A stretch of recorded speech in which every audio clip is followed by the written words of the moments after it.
Kidlat News Updates. Mga balita ngayon, dating Senador Laila De Lima, Attorney Chel Jokno magiging parte ng prosecution panel sa impeachment trial ni Vice President Sara Duterte. Gang hazing sa dalawang menor de edad bistado sa Noveleta, Cavite, 10 lalaki arestado. 270 illegal acts ng China sa bansa na itala sa first quarter ng 2025. Ako po si Cesar Soriano para ihatid ang mga nangungunang balita sa buong kapuluan.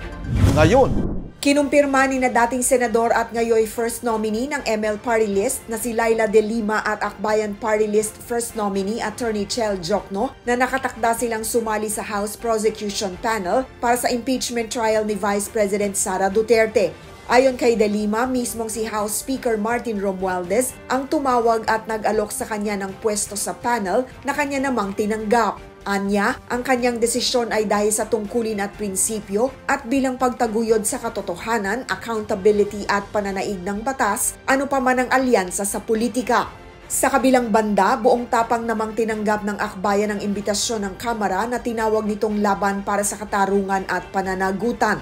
Ang akbayan ang principal endorser ng unang impeachment complaint laban sa vice-presidente. Nakatakdang humalili sina De Lima at Jokno sa ilan sa mga orihinal na miyembro ng prosecution team na hindi na makababalik sa pagbubukas ng 20th Congress.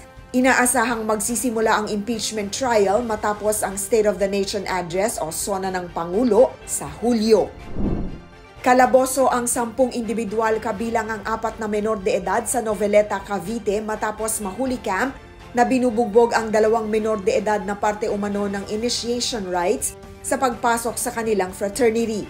Sa video na ibinahagi ng Noveleta Municipal Police Station, makikita ang ilang kalalakihang huli sa aktong pinagbubugbog, ang lalaki na tinawag nilang 30-second massacre o kalahating minutong pambubugbog sa mga nais na pumasok sa kanilang grupong Temple Street Gang. Agad na nagkasa ng operasyon ng pulisya sa nasabing pagtitipon at dito nahuli ang 10 suspect. Nasa kustodiya na ng otoridad ang 6, habang dinala sa Municipal Social Welfare and Development Office ang 4 na menor de edad na sangkot sa gang hazing. Kasalukuyan namang nagpapagaling ang 2 binatilyong biktima.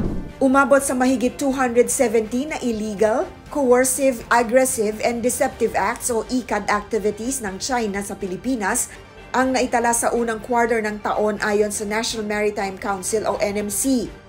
Dagdag ng NMC, pinakamarami rito ay ang pagpapakalat ng fake news o disinformation at propaganda ng China na umabot sa 180. Ang iba naman ay may kinalaman sa pangaharas ng China sa mga barko ng Pilipinas sa West Philippine Sea o WPS tulad ng radio challenge, dangerous maneuvers, shadowing at blocking incidents. Ayon kay NMC spokesperson Undersecretary Alexander Lopez, ang mga iligal na aktibidad na ito ng China ay dahil na rin sa kanilang historical entitlement at upang mas mapalakas pa ang kanilang presensya sa rehiyon. Samantala, umabot naman sa 21 diplomatic protests ang inihain ng bansa laban sa China sa unang quarter ng taong 2025. Para sa Kidlat News Channel, ako si Rosalyn Sinchonco, nag-uulat. ako po si Cesar Soriano, kasama nyo sa bawat pagputok ng balita.